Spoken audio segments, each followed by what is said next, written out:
This recording will act as a quick addendum or a short addendum to the devotional that we had today on January, I believe it's the 3rd today. Let me see.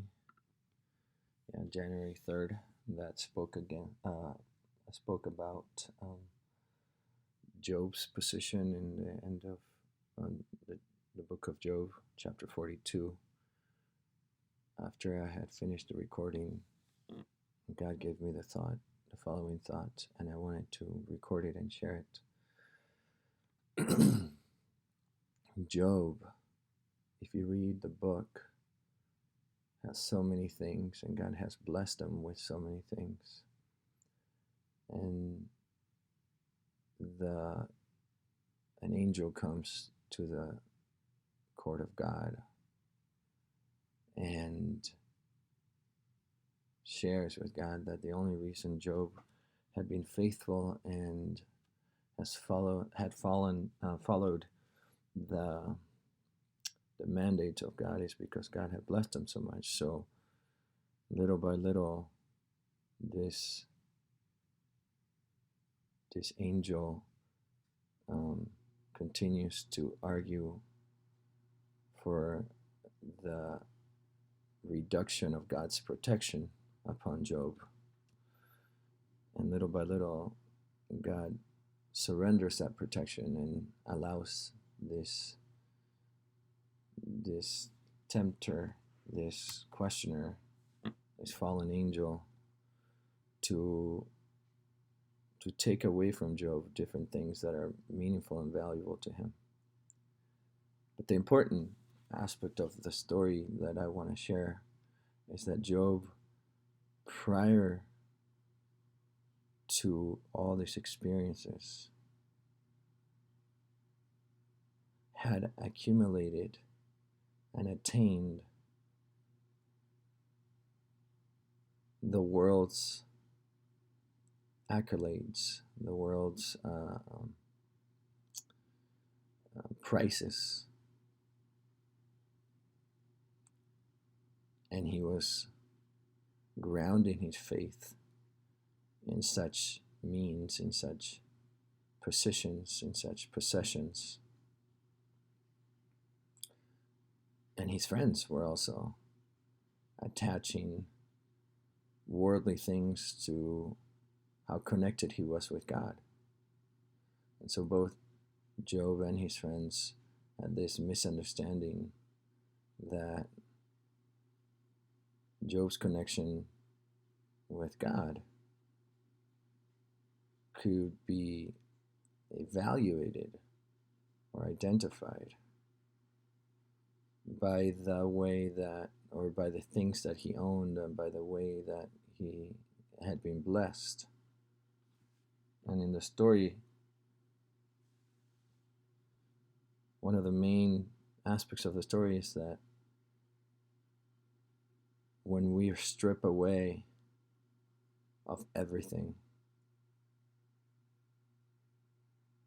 the one thing that God still can offer to us is an experience, an honest, unadulterated experience of himself.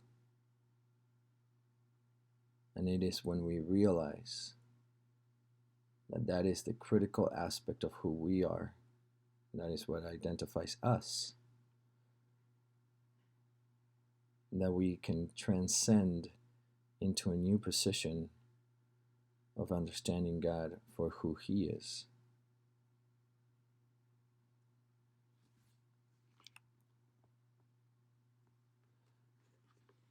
And it's interesting that when, after, in the middle of chapter 42,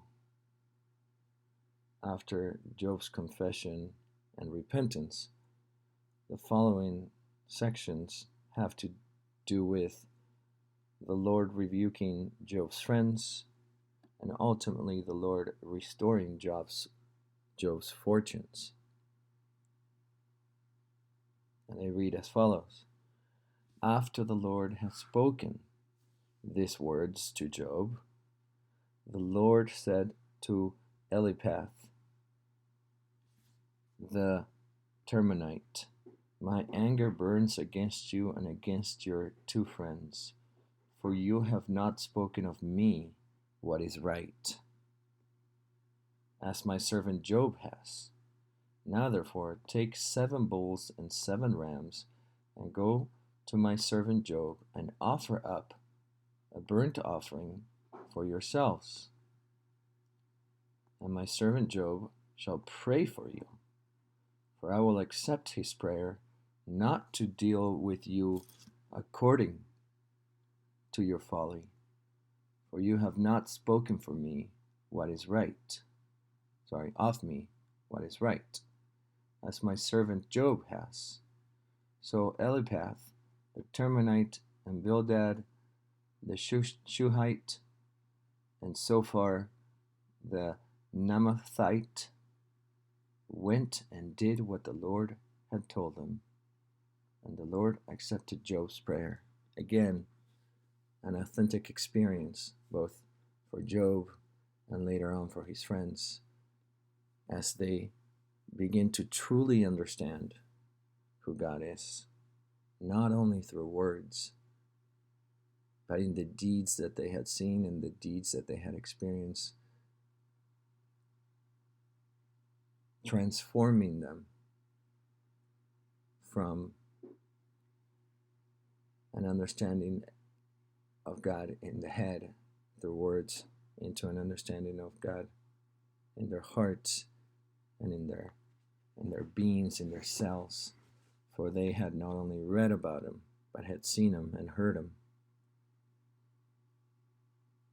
and understood that things were not a path to God or an affirmation that God is in your life, but a connection, a deep, rich connection, much in the same way you connect with the world when you wake up in the morning, or with people as you talk to them, or in the actions of your labor throughout the day. You connect strongly and physically and palpably with those experiences. May you have such experiences as well.